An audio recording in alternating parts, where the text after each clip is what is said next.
We're now joined by tonight's winning car owner, Rick Hendrick. This is Mr. Hendrick's fifth career victory at Texas Motor Speedway as a car owner. If you could, Rick, talk about the poise that the 48 team showed this evening. Well, it was kind of a perfect night other than one pit stop, and we didn't make any mistakes on the track. The car was really fast, and we all tested here, and all of our cars ran well. Dale had a good night. I think Jeff was going to have a good night, and when they finished 3 in the top 5, that's a good race for us, and we knew Matt was going to be tough from practice and qualifying, and it's just good to get out of here with a 7-point lead. We had that last year, and we went to Phoenix and had a problem at Homestead. So I'd rather be 7 ahead than 7 behind, but I don't think we're going to know what's going to happen until the last lap at Homestead. Don't have other questions. Dustin?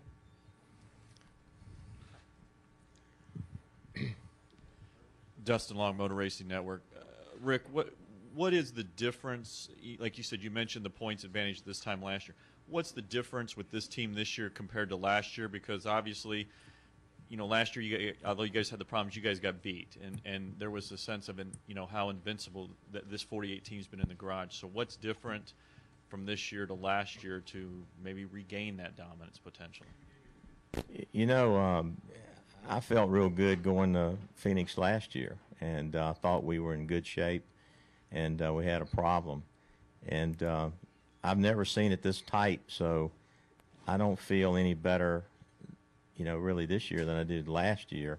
And, I actually felt like when we went to Phoenix that we'd put some distance on Brad, and we would be in pretty good shape. And then we blew a tire and hit the wall. So I think Jimmy's been very confident, but nobody has said he was unbeatable this year. I mean, really, Matt's been right there the whole year. It's got more wins, one more, I guess, than we do, maybe 2, I don't remember. But we've led so many laps. I think the thing that puzzles us this year is we've been in position, we've led right up to the end, and then on a restart, we've given 2 or 3 away on the restarts this year.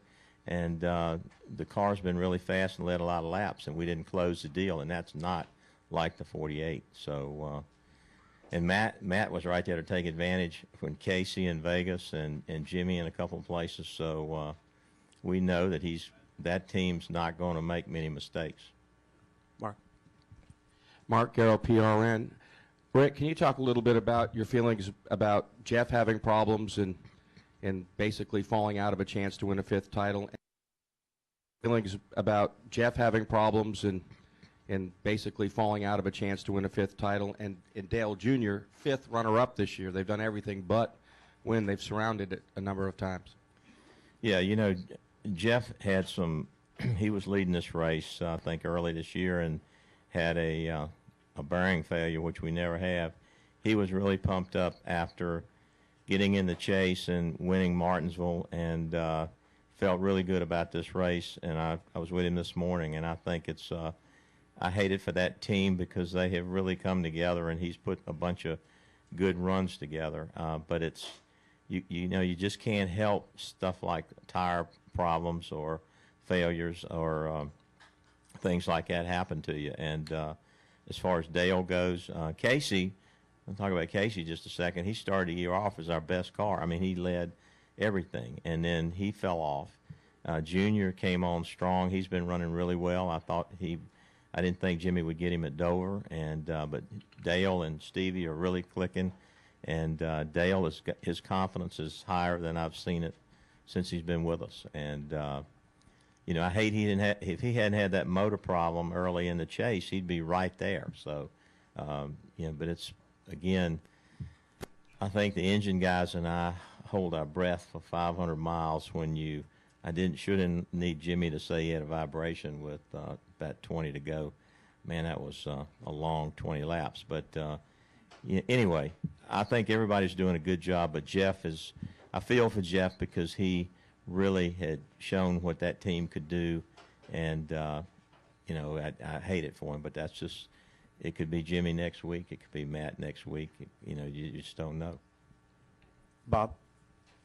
Bob Hocker, Sporting News. You kind of talked a little bit about it earlier and how the team didn't close, but this is their first win on a 1.5-mile track this year, which seems pretty amazing. Is there anything that you feel like they're doing better at this point of the season than they were on the intermediate tracks earlier in the year?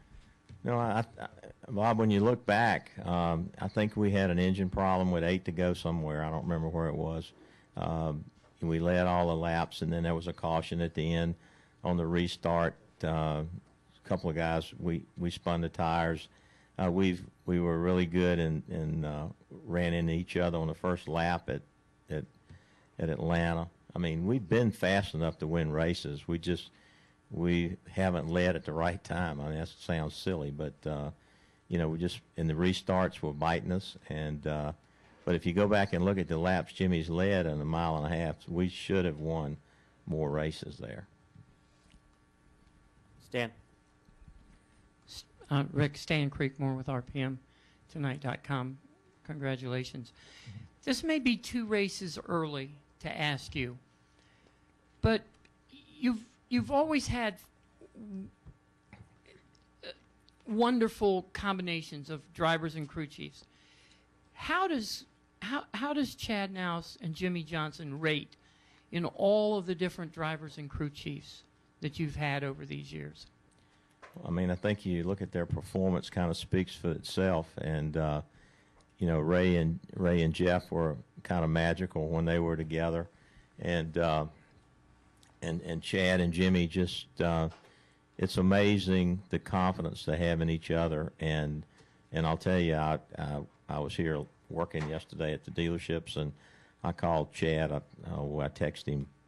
Those guys don't answer the phone, so about 11 o'clock, he was, you know, saying I was working on the setups and stuff for the day. And I mean, the amount of energy that Chad and Jimmy put into it amazes me. I don't know how they continue to come to that level every single week and every single year. But I look at Jimmy and his workout routine and what he eats and how he runs, and I look at Chad, how Chad is calmer, and I think he's more seasoned than I've seen him. He can handle adversity better, and that's made the team better. So they're just, I'm glad I don't have to race against them. Nate? Nate Ryan, USA Today Sports. Rick, does it get easier now that it's essentially just the 48 versus the 20? There's really nobody else to worry about beyond Matt? No, it really doesn't. I mean, you just, everywhere we go, we're right together. I mean, we qualify close together, we race close together, and I thought when we went to Martinsville, we'd come out of Martinsville with a good spread. I thought that I didn't think Matt would run that well at Martinsville, and there he was, almost winning the race. It's more, I think it's just more tension. I mean, I don't know how it could get any harder than it is right now. I mean, you know, from a standpoint of being out there watching the restarts, watching the start of the race, knowing that we're asking a lot of the engines tonight on a 500-mile race on a cool night where they make a lot of power. I was amazed that there wasn't more engine trouble, because we had some real nice green flag runs. But it's nerves. I mean, it's just not going to end until you know, I think it's going to be the last lap at Homestead, unless one of them has a major failure early in Phoenix, and then the other guys just got to, you know, finish in the top 10. But I don't see that happening. I think this is just going to be a dogfight. The teams are that close. Carlos? Rick, Carlos Mendez, Fort Worth Star-Telegram. This is about 8 straight years Jimmy has done this, to be in this position at this point of the year. Do you see him gain an extra level of confidence or edge each successive year? Well, you know, when you win 5 straight and then you come back and you don't win a couple of years, and but they prepare, and we've been in it. So all you can ask the team to do is show up every week and be capable of winning races and leading the points and being there. And he's been in it. And like last year, I mean, Tony was unbeatable, and we were kind of off that year. I don't think anybody was going to beat Tony winning 5 races out of 10. But last year we were in this position, and we didn't do it. And it fired us up, fired Jimmy and Chad up. But they can't work any harder. I think they're as good as they've ever been, and maybe better because they're seasoned. Now they've lost it. They've lost it a couple of years in a row, and they want it bad this year. But they're doing everything in their power, preparation, cars, at the shop, at the track, engine guys. Everybody's working as hard as they can, and so are the other guys. So is the 20 car, Matt Kenseth. I just think it's going to be, again, it's going to be the best points race. If they don't have any trouble, it's going to come down to, Homestead, and it'll be you won't know till it's over. Rick, Stephen Cole Smith with Auto Week. This is the 20th top 10 for Junior, and the only one better than that is Jimmy. Would you talk a little bit about whether or not you think Junior's getting the credit for the kind of season he's having, or it seems like so many people still think it's a disappointment, but 20 top 10s this year seems like a pretty strong season. Yeah, again, if you just go back and give him a top 10 for the motor that he lost in the first of the chase, then it would be an entirely different story. He's finished. I have this theory: you're not going to win till you're consistently in the top 10, and you're not going. Then you got to be consistently in the top 5. And when you can run consistently in the top 5, you're going to win races. And he's been right there. Again, I said it earlier. His confidence is higher than it's ever been, and he gets plenty of. We get plenty of questions when he's going to win a race, but he's right there. So I think, as competitive as he is, it's answered a lot of questions, and I think we're going to build on that momentum. Hopefully, we can continue the next 2 weeks. He's really good at Phoenix. He likes Homestead. We had a great test there. I hope he can win a race and carry this momentum into next year. And I think he could be right in the middle of this championship had we not lost that engine, and he had nothing to do with that. Jim Utter, Charlotte Observer. When the chase started, Jimmy had just come off, I think it was 4 straight finishes of 28th or worse. At that time, a lot of people questioned whether or not, what would he do in the chase. I'm just interested to know what your thoughts were at that time, and is the 48 team performance that we've seen in the chase what you believe the true indicator of the team has been this season? Yeah, if you go back and look at what happened, we had some things that happened in the race, and again, restart on the first lap and you run into the back of one of the other cars and knock the radiator out of it. Engine problem, a broken valve spring, running well. When you see that, you know that's just, those are things that are going to happen. But the speed's been there. The laps led were there. And again, you look at the restarts going back to Dover and some of the other races, we just, uncharacteristically, we were in the wrong spot at the right time, took 4 tires, got in the wrong lane. It just, the speed was there. So, I didn't think they would be rattled, and I thought once we got in the chase, we had a bunch of tracks he was good at. And his confidence was never down. Chad's confidence was never down because we could see what was causing the problem, and it was out of their control, really. When you have 4 in a row, you start getting a little Yeah. Oh, yeah. Yeah. Yeah, I mean, you think you're snake bit, and Jeff thought he was snake bit, and that's what was so good about Jeff Gordon's run, is he just believed something was going to happen, and then he started clicking off good finishes, and that gets in your head. And I think Jimmy is able to cinch it up, man, when he needs to, and Chad has always been able to fire his guys up and work harder. So they sure didn't give up, and they knew they were capable of doing it. Marty? Marty Smith, ESPN. Rick, how do you see Dale's confidence higher? How do you notice that? What examples can you offer that prove to you that his confidence is higher? You can see it the way he walks. I mean, you can see it when he gets out of the car. You can see it, and when I talk to him about the race, and he'll send me a text and say, "Man, that car was good. That was really, I love driving that car like that." And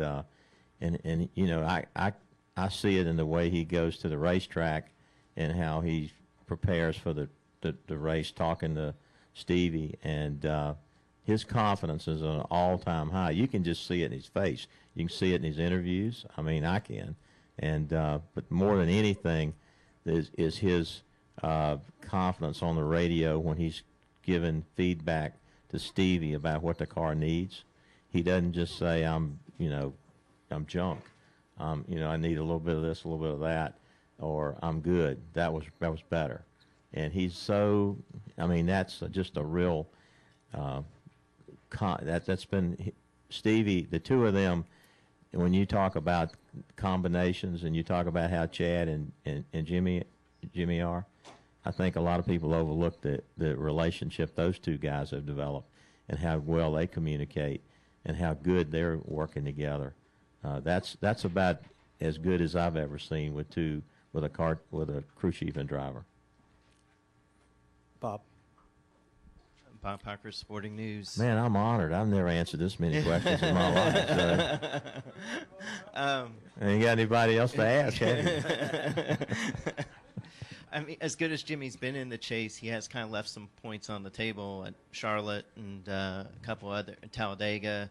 Were you concerned, and are you still concerned that maybe those will come back to haunt him? Because he's usually so good at just getting the most out of every situation. Anytime you lose one of these things, you go back and think about what ifs. I remember when Kurt Busch's tire could have gone a foot the other way and we would have been 1-2 in the points. You can go back and second guess all of it and look at every mistake or every opportunity that you let get away.